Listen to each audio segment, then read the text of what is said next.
Iseng aja sih sebenarnya hari ini, karena kebetulan lagi social distancing juga. Nah, kali ini gue pengen coba review satu mobil keluarga Mitsubishi Delica. Mobil ini sebenarnya mobil pakaian, tapi ya kalau misalnya ada yang mau nggak apa-apa lah, saya lepas juga. Ya, mobil ini sebenarnya mobil kelas Biante, Serena, dan kemudian Toyota Navon ya. Tapi yang membedakan mobil ini daripada tiga jenis mobil yang tadi saya sebutkan, nih guys, coba dilihat ground clearance-nya mobil ini cukup tinggi ya, melebihi tingginya ketiga mobil kendaraan tadi. Karena walaupun ini marwahnya adalah MPV, tapi ini MPV yang bisa SUV. Kalau kita lihat iklan atau commercial advertise dari Mitsubishi Delica pada saat awal masuk, itu benar-benar mereka menampilkan kalau mobil ini bisa bergerak di segala medan. Bahkan ini satu-satunya MPV yang ikut rally Dakar ya. Gila guys, cakep banget guys.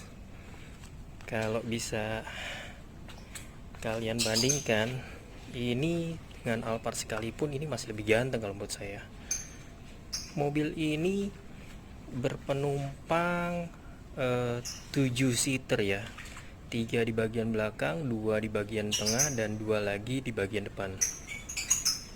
Dan uniknya lagi, mobil ini bisa diratakan sampai baris belakang. Jadi kalau untuk yang bawa keluarga itu benar-benar bisa diratain.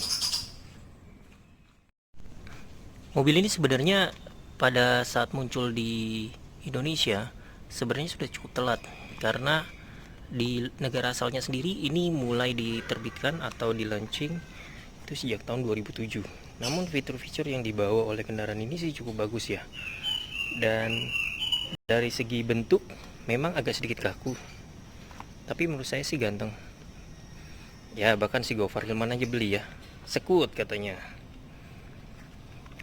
Kalau kita lihat dari bagian lampunya ini cukup ganteng ya. Untuk lampu depannya sendiri sudah proyektor, namun untuk lampu jauhnya masih yang halogen biasa.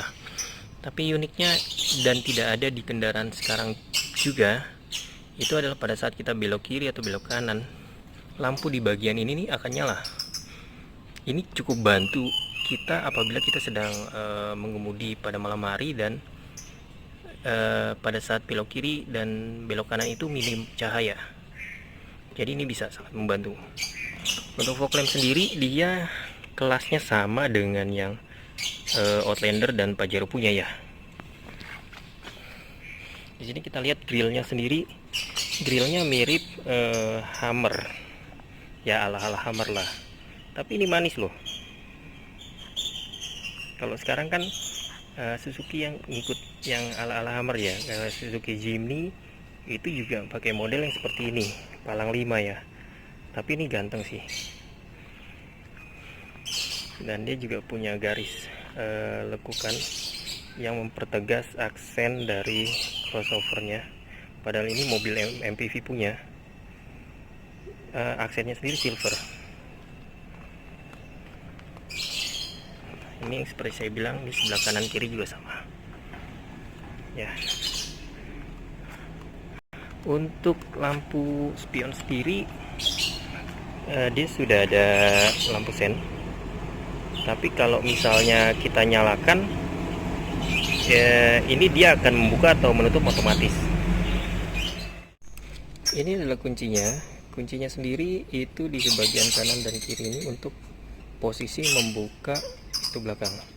Nah kalau saya kantongkan ini, saya tinggal pencet feature ini dan dia akan menutup otomatis ya.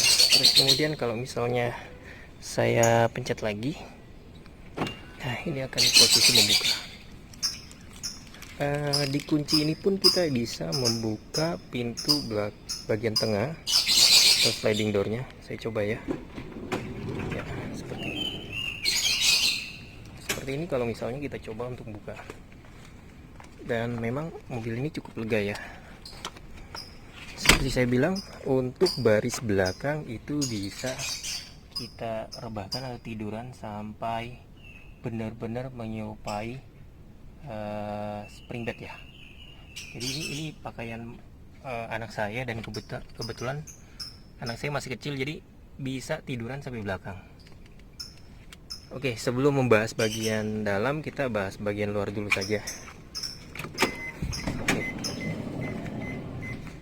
Untuk kaca film yang sudah digunakan ini kaca film Vicul.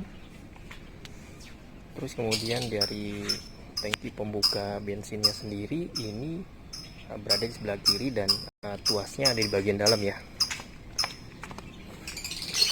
Untuk bagian belakang sendiri bentuk Delica seperti ini.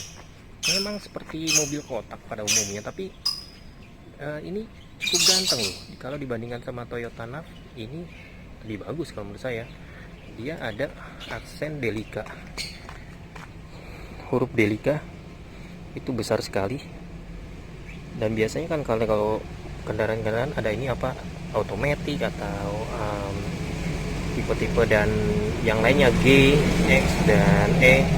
Jadi kalau di sini nggak ada, polos saja, dan ini menurut saya bagus sih, bagus banget. Reflektor yang di belakang ini sebenarnya tidak nyala ya, jadi ini cuma aksen aja.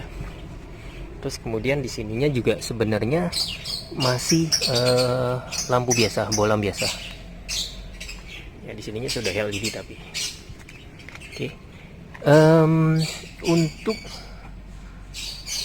bagian belakang ini ada kamera mundur yang nyempil ada di belakang reflektor ya. Terus kemudian bagian pembuka ada di sini.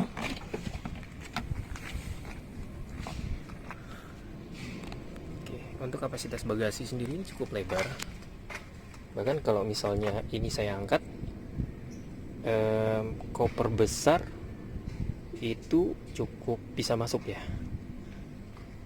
Saya udah pernah nyoba, karena terakhir saya bawa kendaraan ini sampai Bali dan nggak ada kendala sama sekali sih. Oke, bahannya plastik. Terus kemudian kalau misalnya di sini juga masih plastik, tapi dia warnanya warna krem, senada dengan warna dari joknya sendiri. Joknya fabric ya. Ini saya tambahan untuk bagian belakang. Sebentar, saya turunkan dulu. Di sini kita bisa lihat ini ada kompartemennya untuk dongkrak, dan bannya sendiri tidak ada di sini ya. Jadi bannya ini ngikutin model-model zaman belakang atau zaman bahula, itu ada di bawah. Tapi gampang sih ngebukanya. Tersedia juga power outlet di bagian sini. Oke, ini saya sebenarnya nggak tahu fungsinya apa, tapi sepertinya untuk kayak kita kalau misalnya ada partisi, kita bisa taruh di sini. Oke, balik ke sebagian sebelah kanannya sama aja sih menurut saya.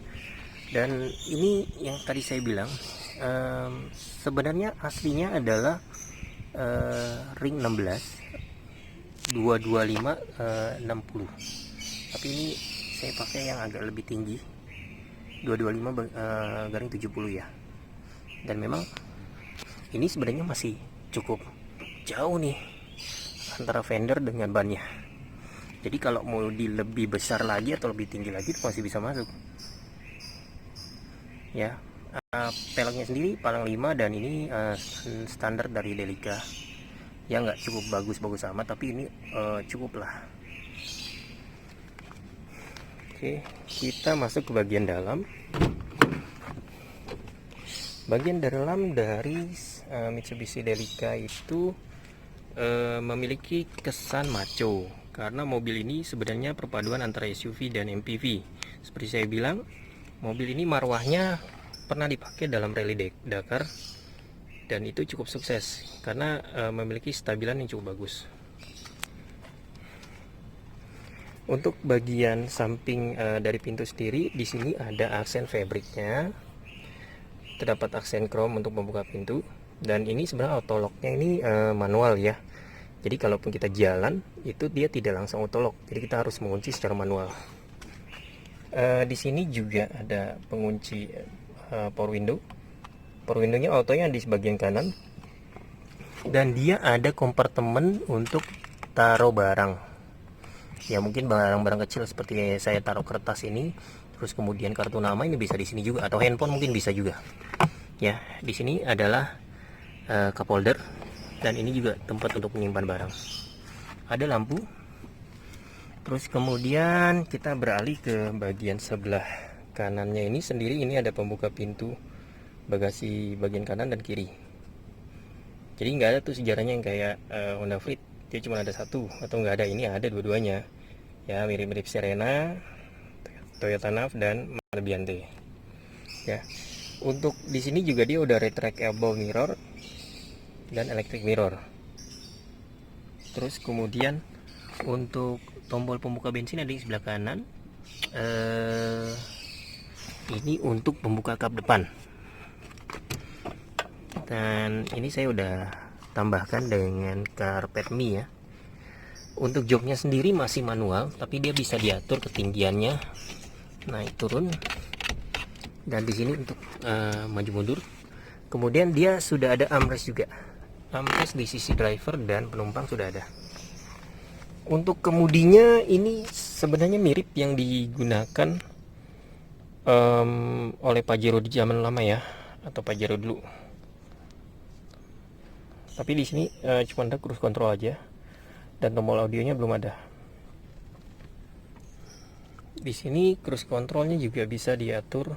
Sorry, bukan cruise control, tapi ini kalau misalnya kita maticnya mau dibikin manual, ini bisa naik dari sini dan kemudian turunnya dari sini. Sorry. Nah, ini. Dan mobil ini juga udah auto stop and go ya. Jadi kalau misalnya kita nyalakan auto stop and go-nya, dia ada di bagian sebelah sini. Ya, ASG off, ASG on. Ada stability control juga. Jadi kalau misalnya dalam kondisi macet, mobil posisi diam, dia akan matikan mesin. Ya, jadi dia memiliki aki khusus sih untuk menjalankan auto stop and go ini. Ya, untuk head unit sendiri saya menggunakan Asuka 1000.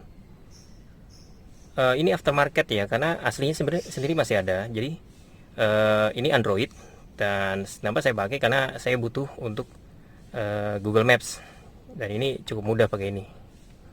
Ya, dan di sini juga sudah ada untuk CD juga. Oke. Terus kemudian untuk tombol dia masih putar, tapi ini cukup mudah penggunaannya. Di sini untuk sisi dari temperatur, dan ya, ini juga untuk mengatur besar kecilnya. Dan ini untuk pengaturan kaki, tengah, dan heater juga. Ya, di sini untuk tombol AC bagian belakang. Terus kemudian di sini ada kompartemennya untuk taruh uang. Di sini ada laci, ada satu, dan di sini ada satu lagi. Jadi cukup banyak ya. Speakernya juga cukup manis penempatannya. Terus kemudian, nah ini di bagian konsol tengah ini sebenarnya bisa ini udah paten sih, nggak bisa dinaik turun, dimaju mundurkan seperti Serena ya. Tapi di sini ada tempat penyimpanan juga, dan cup holdernya ada 1, 2, 3, 4. Oke. Oke. Di bagian tengah ini ada pembatas ya. Saya nggak tahu ini fungsinya untuk apa sebenarnya. Belum pernah saya gunakan juga sih. Mungkin kalau teman-teman ada yang tahu, silahkan komen aja di bagian bawah. Untuk sunset ini sebenarnya belum ada lampunya, tapi sebenarnya bisa digunakan kalau kita mau. Ya, pengatur lampu ada di bagian tengah sini. Ini kita kalau buka ini jadi semuanya kelihatan. Oke.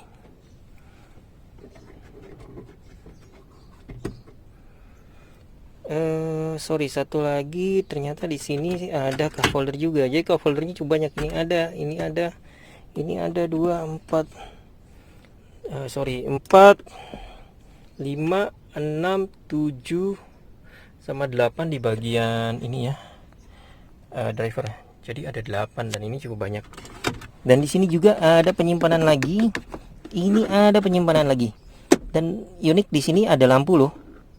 Jadi kalau misalnya kita berkendara malam hari, kalau kita nyalakan lampu pendek atau lampu dekat pun ini akan nyala. Oke, kita coba beralih ke bagian belakang ya. Baik, bagian belakang sendiri kondisinya seperti ini. Ini bisa dimaju mundurkan dari sini, dan ini bisa dinaikkan juga. Jadi kalau misalnya posisi kita malas nih untuk untuk menurunkan ini, jadi ini bisa dimajukan sampai ujung ya. Tapi beda sama Mazda Biante. Kalau Mazda Biante kan ini bisa dimajukan, bisa didempetkan ya. Tapi kalau misalnya Delica ini nggak bisa. Jadi posisi captain seat ya captain seat aja. Oke, seperti saya bilang, bagusnya lagi dia sudah punya armrest. Armrestnya ini kanan kiri loh ya. Kanan ada, kiri ada. Dan tadi seperti saya bilang, ini saya taruh tambahan satu kasur kecil. Jadi sebenarnya dia ada undakan begini dan agak sedikit begini ya, agak naik sedikit. Kalau misalnya nggak pakai kasur ya agak cukup nggak enak. Nah makanya kalau pakai kasur ini dia benar-benar rata. Dan ini anak saya sih suka sekali karena anak saya masih umur 4 tahun dan 2 tahun, itu masih cukup. Jadi mereka bisa tidur-tiduran. Karena terakhir saya pakai sampai Bali itu mereka tidurannya di sinilah ya. Ini cukup nyaman. Kondisi saya dengan tinggi 172 cm. Ini posisi duduk saya ya. Posisi duduk saya ini masih lebar banget.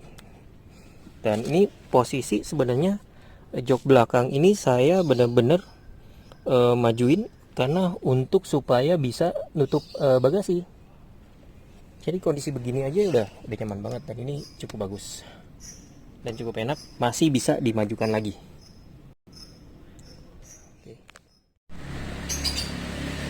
Untuk sektor mesin sendiri ini sudah ada lapisan peredam ya, tapi peredamnya nggak terlalu besar, kecil aja. Terus kemudian juga untuk mesin sendiri, ini mesin sama dengan yang dimiliki Outlander sebenarnya, kan 2000 cc. Dia juga penggerak roda depan. Jadi kalau misalnya ada kerusakan, ini benar-benar sama persis dengan yang Outlander punya. Bahkan terakhir saya coba cek untuk yang kompresor AC-nya sendiri pun ini pakai yang Outlander. Bayangkan ya, AC-nya itu kecil banget dengan untuk ukuran mobil sebesar ini. Ya, saya juga udah pakai tambahan BRQ. Ini sebagai untuk katalisator bensin ya. Jadi kalau misalnya kita pakai bensin Pertalite atau Pertamax sekalipun, dia ini sudah bisa diminum oleh mobil ini, karena dia bisa menambah oktan daripada bensin tersebut. Ini mahal loh saya beli. Overall sih ini ya kurang lebih nggak ada yang beda dengan yang lain. Dan mobil ini surprisingly kalian tinggal pakai aja sih. Saya nggak pernah aneh-aneh, karena kalau untuk mobil pakaian saya itu saya pasti rawat dengan baik. Balik lagi guys, mobil ini sebenarnya mobil pakaian pribadi saya dan keluarga ya. Kebetulan memang kalau saya pakai itu saya pasti rapiin dulu. Dan mobil ini nggak ada perbaikan sama sekali. Jadi kalau misalnya kalian kereta bekas minat dengan mobil keluarga, ini pilihan cocok. Karena gini, saya sebenarnya juga sudah pernah pakai mobil Mazda Biante ya. Cuman memang ground clearance-nya dia itu kecil atau pendek. Saya pernah pakai sampai Bali juga. Dan memang itu kalau misalnya ada jalanan yang cukup jelek, mobil itu nyaman. Tapi kalau misalnya agak sedikit tinggi, itu mentok. Hanya saya pakai mobil Delica, saya ganti. Kenapa? Karena ground clearance-nya itu gede banget. Pengen mobil Mitsubishi Pajero, karena dia juga tinggi kan. Tapi bagian belakang Pajero itu kecil. Nah kalau mobil ini kita bisa lihat seperti saya bilang tadi, kalau punya anak kecil bisa tiduran sampai di belakang. Bahkan anak kecil yang masih balita pun kalau ganti baju itu bisa berdiri di mobil ini. Makanya kenapa saya beli mobil ini, eh, ya sebenarnya ini entry sebelum masuk ke kalau misalnya Alphard. Jadi ini cukup bagus. Jadi kalau misalnya teman-teman minat dan sedang nyari mobil dengan kapasitas yang cukup besar, dengan tingkat kenyamanan yang baik dan ground clearance tinggi, bisa dipakai di segala medan, mobil ini cocok ya. Mungkin sekian review saya. Kalau misalnya nanti impresi kendaraannya, nanti saya bikin video singkat lagi aja ya. Jadi setelah video ini saya akan bikin lagi, tapi sebelumnya tolong bantu subscribe channel saya juga biar saya bisa lebih aktif untuk jualan atau pasarin mobil-mobil yang saya miliki di YouTube channel ya. Kalau misalnya minat, kontak aja di bagian bawah atau deskripsi ini ada nomor telepon yang bisa kalian telepon dan kalian WhatsApp ya. Sekian nih guys.